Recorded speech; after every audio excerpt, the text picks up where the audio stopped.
Hola a todos. En esta ocasión les quiero hablar un poquito sobre qué significa cuando hablamos de condición necesaria y condición suficiente y un poquito de los métodos de demostración. En el ejercicio 9 del trabajo práctico, por ejemplo, tienen una consigna muy parecida a esta. En este caso, bueno, dadas las siguientes implicaciones, dos implicaciones en forma coloquial, es decir, en el lenguaje natural, se pide indicar si el antecedente de la proposición dada es condición suficiente pero no necesaria, necesaria pero no suficiente, necesario suficiente o no necesaria ni suficiente para el consecuente. Bueno, este ejercicio necesitamos tres pasos. El primero podría decirse que es identificar el antecedente y consecuente y expresar en forma simbólica la implicación dada. Estas son implicaciones. Siempre le vamos a hablar de condición necesaria y suficiente cuando tengamos una implicación, en ningún otro caso. Entonces, primer paso, identificar claramente el antecedente y el consecuente de la implicación que nos dan. Escribimos la forma simbólica, pero también vamos a escribir la forma simbólica y coloquial, no solo de la implicación que tenemos, sino también de la recíproca. Vamos a necesitar hablar de la implicación recíproca. Creo que el ejercicio les pide en realidad que escriban todas las implicaciones asociadas, pero para hablar de condición necesaria y suficiente necesitamos la directa, la que nos dan, y la recíproca, nada más. Y determinar el valor de verdad de las implicaciones dadas y de sus recíprocas. O sea, tres pasos. Identificar claramente el antecedente y consecuente. Ahí ya tenemos la directa, expresarla en forma simbólica y coloquial. Identificar bien la implicación recíproca y después necesitamos sus valores de verdad. Cualquier error en cualquiera de estos pasos nos va a llevar a una conclusión errónea y no es lo que queremos. Vamos a decir lo siguiente, si yo tengo una implicación, en este caso P implica Q, si su valor de verdad es verdadero, entonces vamos a decir que el antecedente P es condición suficiente para el consecuente Q y que además que el consecuente Q es condición necesaria para el antecedente P. Y no decimos nada más. Nada más. Por otro lado, si analizamos la recíproca, perdón, antes que eso, si la implicación llegase a ser falsa, que es la otra posibilidad, ¿qué vamos a decir? En ese caso vamos a decir que el antecedente no va a ser condición suficiente para el consecuente y además que el consecuente Q en este caso no va a ser condición necesaria para el antecedente. Entonces, si me quiero concentrar solamente en el antecedente, si la implicación es verdadera, ese antecedente es condición suficiente para el consecuente y si la implicación es falsa, ese antecedente no va a ser condición suficiente. ¿Está? Bueno, fíjense en que esto mismo puedo hablar si yo cambio de valores acá, en vez de P pongo Q y en vez de Q pongo P y analizo esto mismo para la implicación recíproca, hago todos los cambios de P y Q que haga falta y obtengo las mismas conclusiones. Perdón, no las mismas conclusiones, sino las conclusiones que necesito para la implicación recíproca Q implica P. Eso lo vamos a hacer en la práctica, en el ejercicio que nos toca resolver. Bueno, antes que eso, por ejemplo, podemos resumir esto en una serie de casos. Si tanto la implicación directa como la implicación recíproca son verdaderas, entonces vamos a decir que P o Q en realidad, cualquiera de los dos, pero en este caso nos concentramos en P, P es condición necesaria y suficiente para Q. Y en este caso es donde se verifica que el valor de verdad de la doble implicación es verdadero. Si a mí me dicen, ya tenemos una condición necesaria y suficiente, es porque la doble implicación es verdadera. Vale tanto la directa como la recíproca. ¿Qué pasa si la directa es verdadera y la recíproca es falsa? ¿Qué vamos a decir de P? Como la directa es verdadera, vamos a decir que P es condición suficiente. para Q. Y como la recíproca es falsa, vamos a decir que P no va a ser condición necesaria para Q. Resumimos esto en decir P es condición suficiente pero no necesaria para Q. ¿Está bien? De la misma forma, si el valor de verdad de la directa es falsa y el valor de verdad de la recíproca es verdadera, entonces, ¿qué pasa con P? P no va a ser suficiente para Q, pero sin embargo P va a ser condición necesaria para Q. Resumimos esto en decir P es condición necesaria, pero no suficiente para Q. Y en el último caso, donde se puede dar que las dos implicaciones sean falsas, entonces decimos directamente que P, el antecedente, no es condición necesaria ni suficiente para el consecuente Q. Bien, y ahora sí vamos al ejemplo. El ejemplo dice, si el cuadrado de un número entero menos el mismo es igual a 2, entonces ese número es 2. Bueno, y la consigna indicará qué pasa con el antecedente, si es condición necesaria o condición suficiente.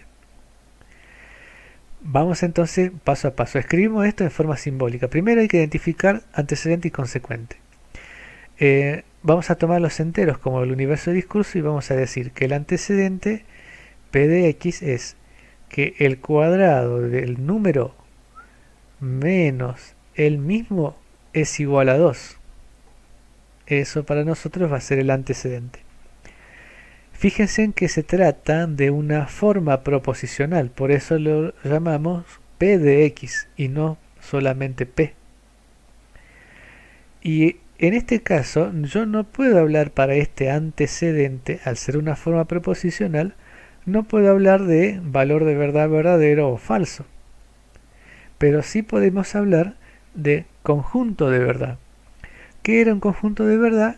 Era el conjunto de aquellos valores que hacen verdadera a la forma proposicional. Es decir, aquellos valores de X que satisfacen esta ecuación. ¿Está bien? Lo mismo pasa para el consecuente. El consecuente Q de X dice que X es igual a 2. Bueno, y acá está más fácil ver quién es el valor entero que hace verdadero a Q de X. Es el 2. Si yo reemplazo 2 acá, es cierto que 2 es igual a 2. Y ningún otro valor. Entonces, la proposición en símbolo nos dice que para todo x en z, tal que pase que x cuadrado menos x sea igual a 2, entonces x es igual a 2. Bueno, como se trata de formas proposicionales, bueno, acá se aclara, hay que analizar los conjuntos de verdad.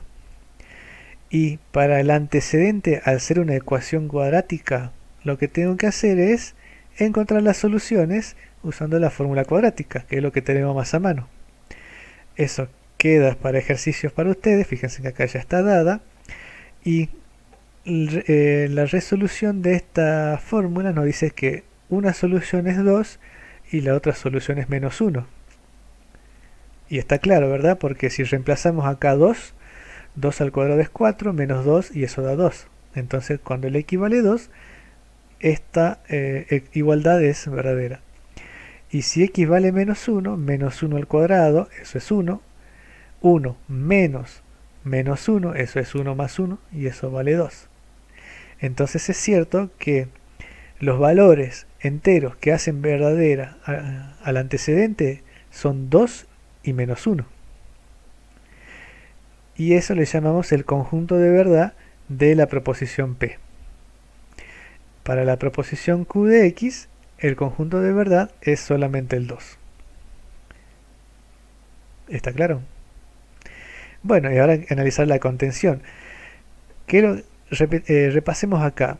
Cuando yo tengo una implicación y tanto antecedente como consecuente son formas proposicionales, lo que corresponde hacer es ver si el conjunto de verdad del antecedente está contenido en el conjunto de verdad del consecuente. Si eso pasa, si eso es cierto, la implicación va a ser verdadera. Si no se da esa contención de valores, la implicación vamos a decir que es falsa.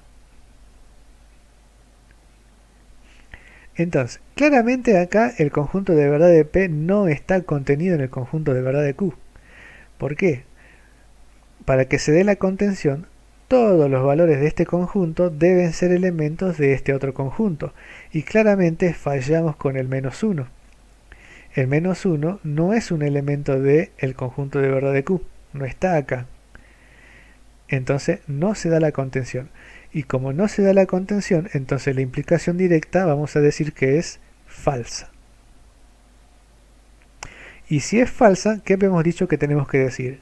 Si es falsa, decimos que el antecedente no es condición suficiente para el consecuente y además el consecuente no es condición necesaria para el antecedente.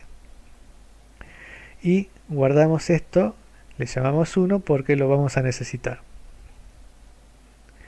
Pasamos a analizar la implicación recíproca. Q de x implica P de x. En este caso hay que ver el valor, los conjuntos de verdad y ver si el conjunto de verdad de Q está contenido en el conjunto de verdad de P.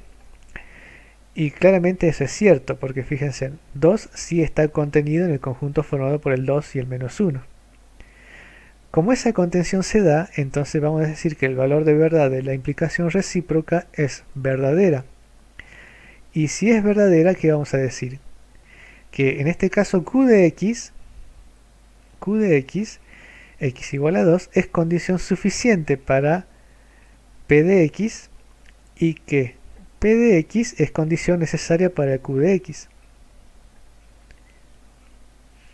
Acá corresponde decir que Q de x es mi nuevo antecedente y P mi nuevo consecuente. Pero vamos a reservar esas palabras, antecedente y consecuente, para la implicación dada originalmente y no la recíproca para evitarnos confusiones. ¿Está claro? Pero, ¿qué concluimos acá? Yo necesito hablar del antecedente que nos habían dado. O sea, el antecedente era esto. X cuadrado menos x igual a 2. ¿Y qué decimos para este antecedente? Por un lado decimos que no es suficiente para el consecuente, para x igual a 2, y por otro lado decimos que es condición necesaria. Resumimos entonces de lo que decimos acá, que no es suficiente, pero sí es necesario, en la conclusión que nos pide el enunciado del ejercicio. Esto es lo que vale. El antecedente de la implicación dada, x cuadrado menos x igual a 2, es condición necesaria pero no suficiente para el consecuente x igual a 2. Este ejercicio son clásicos, ejercicios de exámenes parciales y finales. Así que corresponde que hayamos prestado atención. Y si no, volver a repasar, volver para atrás el video y volver a revisar. De todas formas, vamos con otro ejemplo para que quede un poquito más claro. En este caso tenemos la proposición: si un número entero es múltiplo de 9, entonces es múltiplo de 3. Vamos con la misma consigna. Z de nuevo, los enteros como universo de discurso, y vamos a decir, vamos a usar acá, vamos a cambiar un poco la variable. Hace rato habíamos usado en x, ahora vamos a usar n. Entonces, el antecedente, ¿quién va a ser? Le llamamos P de n, entonces de nuevo, n es múltiplo de 9. Antecedente, y eso implica, Q de n, que n es múltiplo de 3. Y a eso le llamamos consecuente. En forma simbólica, para todo número entero, si es múltiplo de 9, entonces es múltiplo de 3. ¿Está claro? Leemos en salteño esta proposición. Bueno, de nuevo se tratan de formas proposicionales, por lo tanto de nuevo corresponde hablar de conjuntos de verdad. Entonces veamos, ¿quién es el conjunto de verdad del antecedente? Si yo acá me estoy refiriendo a los múltiplos de 9, enteros múltiplos de 9, ¿y esos quiénes son? Basta recordar la tabla de 9, bueno, acá escribo algunos cuantos. Fíjense en que vengo desde menos infinito, sigo con menos 18, menos 9, el 0, 9, 18, 27, 36, seguirá el 45 y así. Y por otro lado, el conjunto de verdad de Q son los múltiplos de 3, que también son infinitos. Y escribo unos cuantos acá para darnos una idea. Desde menos infinito, veo con los múltiplos de 3 negativos, menos 9, menos 6, menos 3, 0. Fíjense que 0 es múltiplo de 3 y múltiplo de 9. 3, 6, 9, 12, 15, 18, seguirá el 21 y así. ¿Está? Bueno, claramente sucede que el conjunto de verdad de P está contenido en el conjunto de verdad de Q. Todos los múltiplos de 9 también son múltiplos de 3. Por lo tanto, se da esta contención. Si se da esta contención, entonces el valor de verdad de la implicación directa es verdadero. Si la implicación directa es verdadera, entonces ¿qué decíamos? El antecedente, n es múltiplo de 9, es condición suficiente para el consecuente n es múltiplo de 3. Y por otro lado, que n es múltiplo de 3 es condición necesaria para que n sea múltiplo de 9. De esta frase, fíjense en que lo único que nos va a interesar según la consigna es esta parte nada más. Pero no está de más aclarar que también podemos decir esto. Para hablar de si es condición necesaria, acá decimos qué pasó con la condición suficiente. Pero para hablar qué pasa con la condición necesaria para este antecedente, necesito hablar de la recíproca. Por eso siempre analizamos el valor de verdad también de la recíproca. Y esta recíproca, de nuevo, me hace ver qué pasa con los conjuntos de verdad y ahora ver qué pasa con la contención del conjunto de verdad de Q, si está contenido o no en el conjunto de verdad de P. Bueno, ¿será cierto que el conjunto de verdad de Q, o sea, todos los que son múltiplos de 3, son también múltiplos de 9? Y no. Por ejemplo, pensemos nada más en el 6 o en el 12, es un múltiplo de 3, pero sin embargo no pertenece al conjunto de los múltiplos de 9, entonces la contención esta no se da, y por lo tanto el valor de verdad de la implicación recíproca es falso. Al ser esta implicación falsa, ¿qué es lo que decimos? Q de n no es condición suficiente para P de n, y además P de n no es condición necesaria para Q de n. Pero a mí me interesa hablar de P de n, o sea, n es múltiplo de 9. N es múltiplo de 9, ¿qué le decimos con respecto a n múltiplo de 3? Decimos que es condición suficiente y decimos que no es condición necesaria para que sea múltiplo de 3. Entonces, en resumen, de 1 y 2, el antecedente de la implicación dada, n es múltiplo de 9, perdón, acá está mal escrito, nada que ver, esto es n es múltiplo de 9, es condición suficiente, pero no necesario, no, esto está mal, disculpen acá. Borremos un poquito esto. No puedo. Bueno, disculpa acá, esto está mal dicho. No le demos bolilla a esta última frase.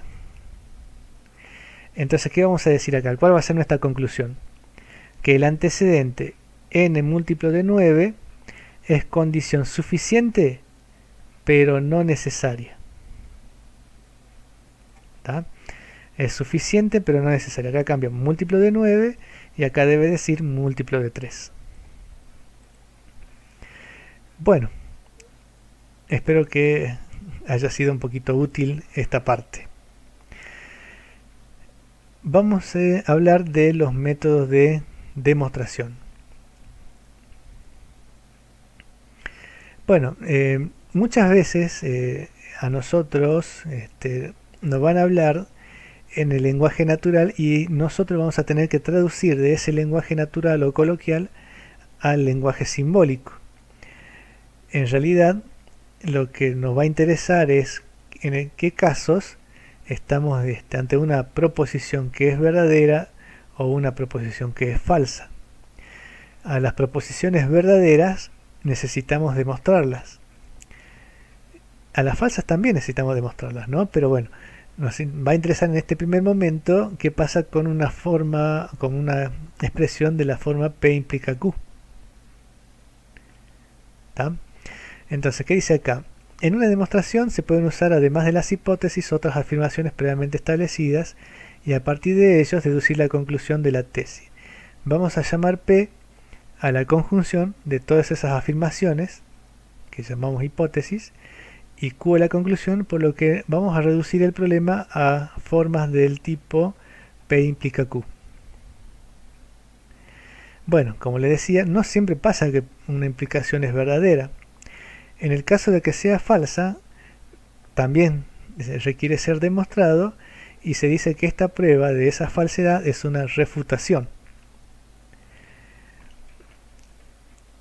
Entonces, el primer método que vamos a ver es justamente para mostrar en qué casos queremos mostrar que una proposición es falsa. Es el método del contraejemplo. ¿Está? Entonces, si yo aclaro, si yo digo, por ejemplo, para todo x resulta p de x, y eso es una proposición falsa, basta solamente dar un valor que no cumpla justamente esa proposición P. Por ejemplo, yo afirmo, todos los perros son negros.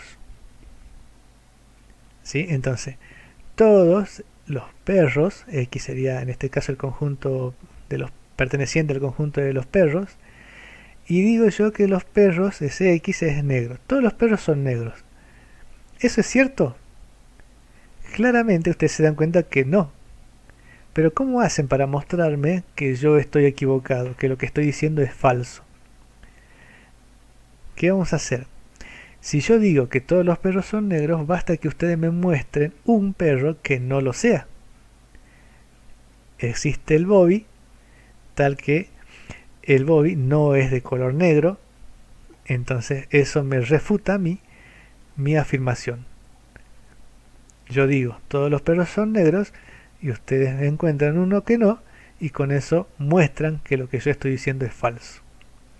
En eso consiste el método del contraejemplo, en dar un valor que niega la proposición dada y niega este cuantificador para todo. Existe uno que no P de X.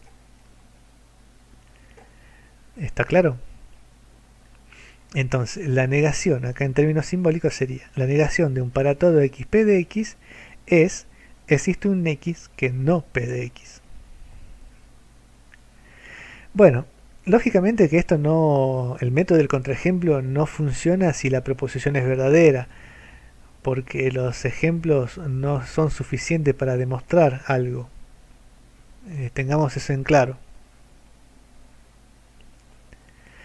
Bueno, en cambio si es falsa, bueno, basta un contraejemplo para la prueba. Ejemplo, dada la implicación, si x es primo, entonces es impar. Les recuerdo, los números primos son aquellos que tienen como divisores el mismo número y la unidad. Por ejemplo, los primos vienen siendo el 1, el 2, el 2, el 3, el 5, el 7, el 11, el 13 y así. Y esta implicación me dice, bueno, si un número es primo, entonces es impar. En símbolos, vamos a hablar, cuando hablamos de primo, en este caso vamos a tomar el conjunto de los naturales. Todos los naturales, tal que es un número primo, entonces es impar. La proposición es falsa, pues no todos los primos son impares. Es decir, que existe un número primo que no es impar. ¿Sí? Si yo quiero refutar esto, debo decir, existe un número natural que es primo y no es impar. Acuérdense que la negación de la implicación, si yo tengo que P implica Q, eso lo negamos escribiendo P y no Q. ¿Está? Entonces, en símbolos, ¿qué diríamos? Existe un número natural que es primo y no es impar. Entonces, si estamos afirmando que algo existe, tenemos que mostrar eso que existe. Y en este caso existe el 2. El 2 es un número primo y está claro que no es impar. Entonces este ejemplo, el 2, es lo que se llama contraejemplo y es lo que determina que la proposición dada es falsa. Bueno, acá dice no verdadera, que es lo mismo. ¿Está? Bueno, le vamos a hablar un poquito sobre qué pasa cuando yo digo que algo existe. Si algo existe y quiero probar que existe, tengo que mostrar eso que yo digo que existe. Y es lógico, si no nadie me va a creer que eso existe. Por ejemplo, tengamos acá otro caso. Dice, refutar que el cuadrado de todo número impar es par. En símbolos diríamos así. Para todo número que es natural, si x es impar, entonces su cuadrado es par. Bueno, como de nuevo tenemos un caso de un para todo acá, basta con encontrar que alguien existe, tal que sea impar, y su cuadrado no sea par. Existe un x que es natural, tal que es impar, y no es par. Bueno, ese número existe. ¿Quién es? Es el 3. Existe el 3. Existen un montón en realidad. Pero me basta con nombrar uno. Existe el 3, es un número impar y su cuadrado 9, seguro que no es un número par. Este es mi contraejemplo y refuta o prueba la falsedad de la implicación de la proposición dada. Bueno, pasemos a hablar un poquito del método directo de demostración. Ahora vamos a tomar el caso donde la implicación, la proposición P implica Q dada es verdadera. Entonces lo que vamos a hacer es demostrar esto a través de una cadena de consecuencias lógicas partiendo de la verdad de P para llegar a la verdad de Q. ¿Sí? Entonces, ejemplo, vamos a tomar un ejemplo acá. Vamos a probar usando el método directo que si x es par, entonces su cuadrado también es par. Si x es par, su cuadrado es par. Hipótesis, o sea, antecedente, x es par. Tesis, consecuente, x cuadrado es par. Vamos a partir de la hipótesis. Vamos a partir de que x es par. Y tenemos que llegar a demostrar, a probar, que ese cuadrado de ese número que elegimos es par. ¿En qué consiste la demostración? Vamos a tomar un elemento arbitrario x entero. Vamos a hablar de los enteros acá. No lo aclaré acá, pero vamos a tomar un número entero arbitrario x. Lo único que vamos a decir de ese valor de x es que es un número par. Y eso lo decimos diciendo de la siguiente forma. Que x es igual a un 2 por algún número k, donde k es un entero. Si yo a x lo escribo de la forma 2 por k, estoy asegurando, al multiplicar por 2, que seguro voy a obtener que x es un número par. ¿Se entiende la idea? Aseguro que el x sea par, no importa quién es el k. K es cualquier valor.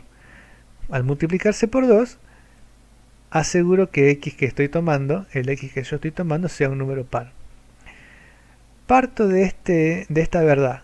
X es un número par. Bueno, quiero saber qué pasa con su cuadrado. Entonces, ¿qué vamos a hacer? Elevamos al cuadrado. Si x es 2k, x al cuadrado va a ser 2 al cuadrado por k al cuadrado. Esto es 4k cuadrado. Pero fácilmente 4 lo podemos escribir como 2 por 2. Entonces esto me va a quedar que x al cuadrado es 2 por k cuadrado, asociando convenientemente como lo decimos acá. Y esto lo puedo escribir, vamos a llamar m a 2k cuadrado, donde m también es un número entero. Y claro, porque si k es un entero, al cuadrado sigue siendo un entero, y si lo multiplico por 2, sigue siendo un entero, por lo tanto m es un entero. Pero al escribir a x cuadrado de la forma 2 por alguien y ese alguien un número entero, hemos logrado probar que el cuadrado, x cuadrado debe decir acá, me olvidé el cuadrado acá, que el cuadrado del número es par. Y eso es lo que prueba la proposición. ¿Está claro? Bueno, repito, acá donde está en amarillo debe decir x al cuadrado. Tipié mal ahí el cuadrado de ese valor x. Bueno, vamos a otro ejemplo. Acá tenemos un ejemplo que también aparece, creo yo, en el práctico. Tengo dos conjuntos. Un conjunto A me dicen que son todos los x en z, tal que x es igual a 4n menos 2 con n en z. Es decir que este conjunto está formado por todos los enteros que se pueden escribir de esta forma. Y tengo que B es el conjunto de los x en z, o sea de los números enteros, tal que lo puedo escribir de esta otra forma. X es igual a 2 por m más 2 con m también un número entero. Pide el ejercicio probar que A está contenido en B.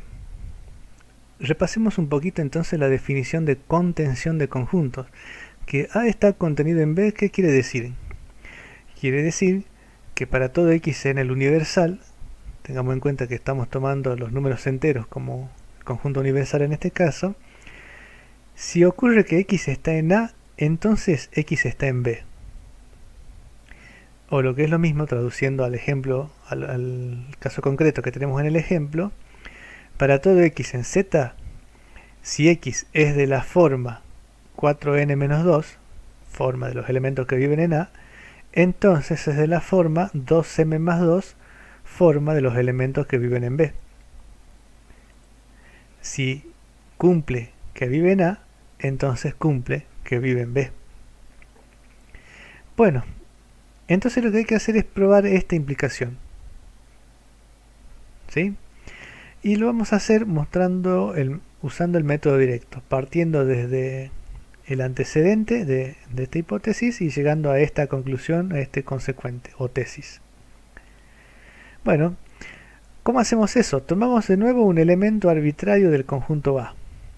Es decir, para x igual a A, nosotros lo que sabemos de ese valor de x es que lo puedo escribir de la forma 4n menos 2. ¿Está claro? Por hipótesis, vive en A. Lo tomamos en A. Bueno, veamos si lo podemos escribir con algunos artilugios matemáticos de esta forma. Con m más 2 con m en z, con m también un entero. Bueno, ¿qué podemos hacer? Fíjense lo que hacemos acá. Vamos a restar y sumar 2 al mismo tiempo. O sea, en realidad estamos sumando 0. Pero un 0 disfrazado de la forma menos 2 más 2. Asociando convenientemente, tenemos que menos 2 es menos 4 y tengo acá que menos 4 menos 2, 4n menos 4 más 2, eso es lo que vale x. Y fíjense que ya logré que aparezca el más 2 acá, que es lo que necesito acá. Bueno, de este primer paréntesis, entonces lo que se nos ocurre hacer es sacar factor común 2. Si saco factor común 2, entonces me quedan 2 por n más 2 más 2. Y lo que vamos a hacer es llamar m a este n más 2, convenientemente. Porque acá lo que me dice es que yo lo tengo que escribir de la forma 2m más 2 con m también un número entero. Bueno, pero acuérdense, n ya era un número entero. Bueno, acá está mal escrito de nuevo, perdón, disculpen. Acá debería decir m igual a n más 2. Como n es un entero y si le sumo 2 sigue siendo un entero, entonces está claro que m también es un número entero. ¿Sí? Disculpen, acá está escrito al revés los valores de m y n. M es igual a n más 2. Es lo que tenemos que tomar y es lo que tomamos acá para reemplazar este m en esta expresión. Bueno, pero fíjense, ya hemos logrado escribir al valor de x, y este siendo un valor de x cualquiera, lo hemos logrado escribir de la forma 2m más 2, es decir, que hemos probado que x está en b. partiendo de que el X está en A, hemos probado que en X está en B, luego se da la contención que queríamos probar. ¿Ok? Bueno, un ejemplo más del método directo. Hablemos un poco del método del contrarrecíproco. Recuerden ustedes, como clave para este método, que una de las implicaciones asociadas a la directa, que tiene el mismo valor de verdad, es decir, que es equivalente, es la contrarrecíproca. El caso del método del contrarrecíproco consiste en reemplazar la implicación original por su contrarrecíproca y probar esta implicación, que no Q implica no P. Ese es el método del contrarrecíproco. Partimos de la falsedad de la tesis para llegar, usando las mismas herramientas que en el método directo, a la falsedad del antecedente, es decir, a no P. Un caso concreto donde podemos usar este método, por ejemplo, es cuando yo tengo que X es par, y eso implica que X cuadrado es par, entonces X es par. Bueno, es más fácil en este caso mostrar la contrarrecíproca. ¿La contrarrecíproca cuál es? Fíjese que en la contrarrecíproca no cambia el cuantificador, ¿no? Ojo con eso. Cambiamos cuantificadores cuando buscamos, por ejemplo, la negación de un para todo. Entonces, si yo tengo que P es X cuadrado es par, no P, entonces sería que X cuadrado no es par, o lo que es lo mismo, X cuadrado es impar. Por supuesto, si no es par, es impar. Y tengo acá entonces la implicación contrarrecíproca de la que nos dieron originalmente. Y esta es la que vamos a usar para probar partiendo de esta condición, y vamos a llegar a esta conclusión. Entonces, tomamos de nuevo un valor arbitrario, solo decimos que es impar, y si es impar lo podemos escribir de la forma 2k más 1 con k un número entero. ¿Está claro? Yo con 2k aseguraba que era par, entonces si le sumo 1, seguro que ese valor va a ser impar. Bueno, tomo ese x arbitrario, lo elevo al cuadrado. Esto es 2k más 1 elevado al cuadrado, entonces tengo acá el cuadrado de un binomio. Desarrollo el cuadrado de ese binomio, me da que x cuadrado es 4k cuadrado más 4k más 1. Asocio convenientemente los dos primeros términos, dejo el más 1 un poquito separado, y de estos dos primeros términos saco factor común 2. Entonces eso resulta que x cuadrado va a ser igual a 2 por 2k cuadrado más 2k, todo eso más 1. Y fíjense en que ya estoy logrando lo que yo quiero, es probar que el cuadrado es un número impar. Lo que tengo que hacer es llamar a este valor 2k cuadrado más 2k m. Pero estoy seguro de que m es un número entero, porque acá, si yo digo que esto es impar, este valor tiene que ser entero. Bueno, lo que sabíamos es que k era entero.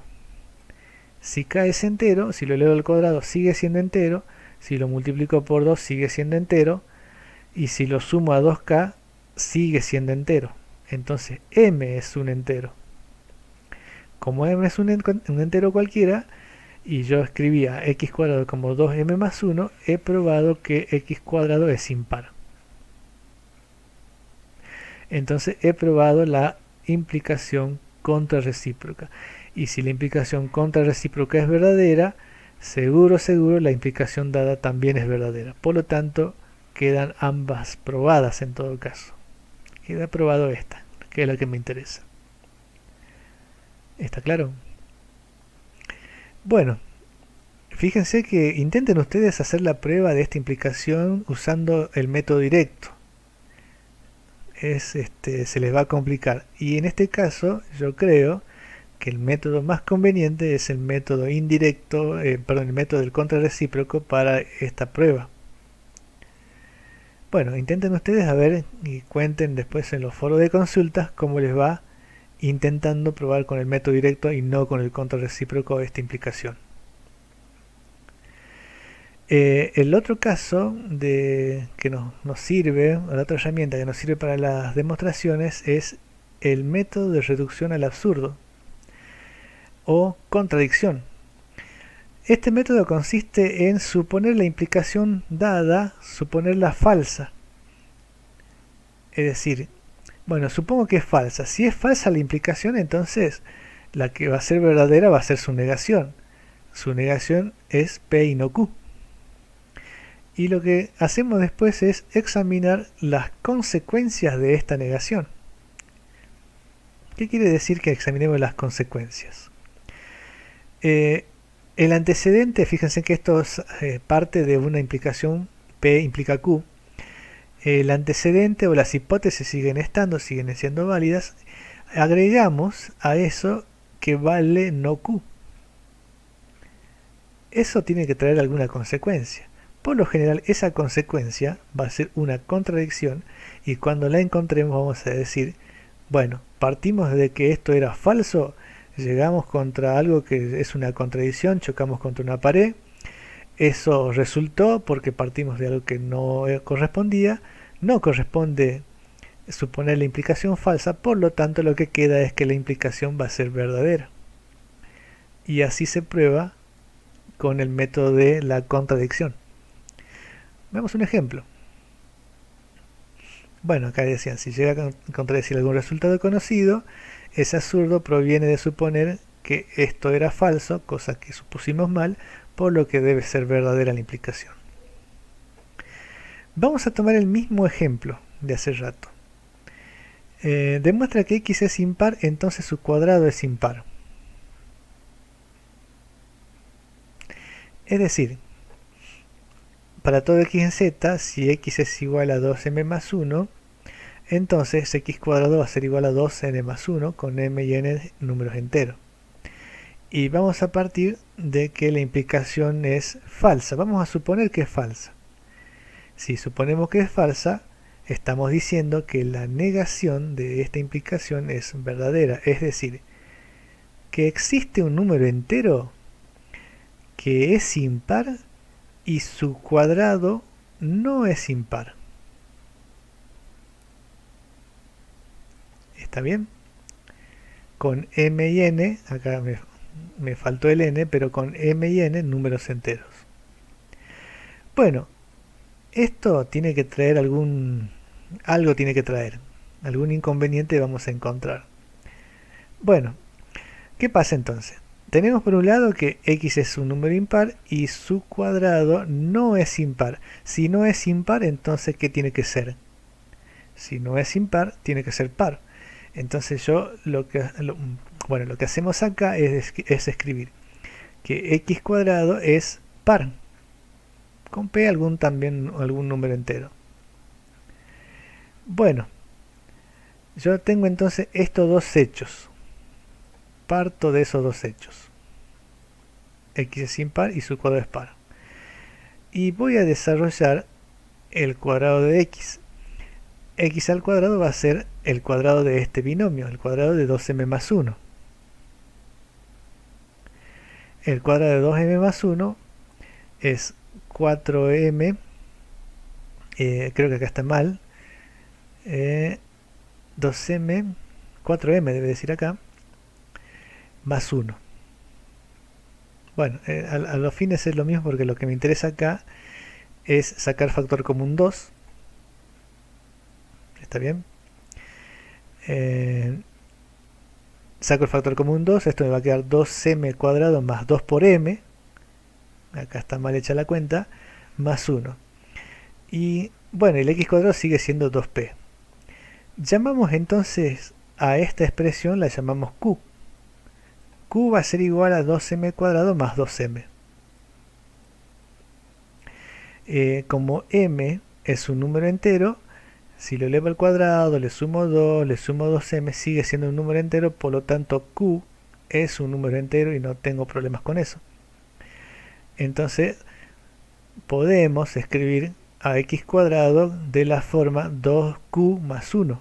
Es decir que acá concluimos que x cuadrado es impar.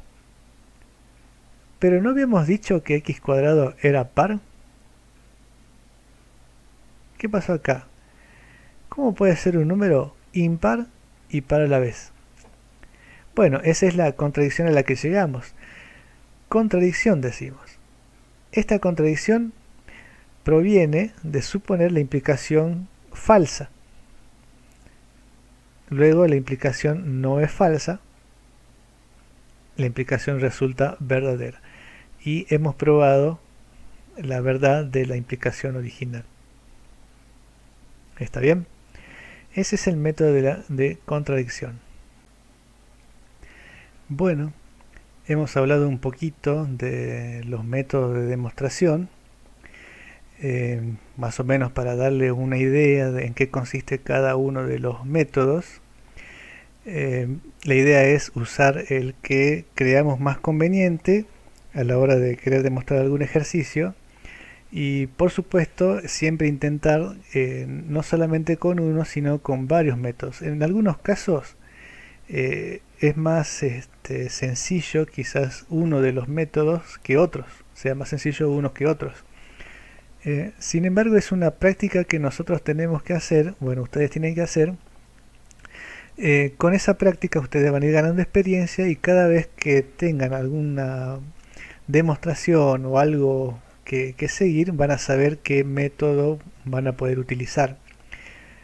Como decía por ahí un profesor que tenía antes cuando yo estudiaba, demostrar se aprende demostrando. Es como andar en bicicleta. Seguramente nos vamos a equivocar, seguramente nos vamos a trabar en algún momento, pero la idea es empezar a jugar con todas estas posibilidades y darnos nosotros las herramientas, las mañas, como para pensar de un poquito distinto y empezar a salir por otro camino que quizás en un primer momento no hemos considerado. En eso consiste muchas veces la matemática. Lo que sí yo les recomiendo es que tratemos siempre de ser conscientes de qué es lo que estamos haciendo. Por más que sea una cosa muy trivial, por más que sea algo que uno diga, bueno, esto es sencillo, pensarlo muy a fondo si lo que estamos haciendo realmente está bien. Y de ahí les aseguro que mientras vamos haciendo ejercicio, mientras vamos haciendo práctica, mientras nos vamos equivocando, vamos a ir aprendiendo. Hay que agarrar el lápiz, el papel, y hay que equivocarse. De la equivocación vamos a aprender.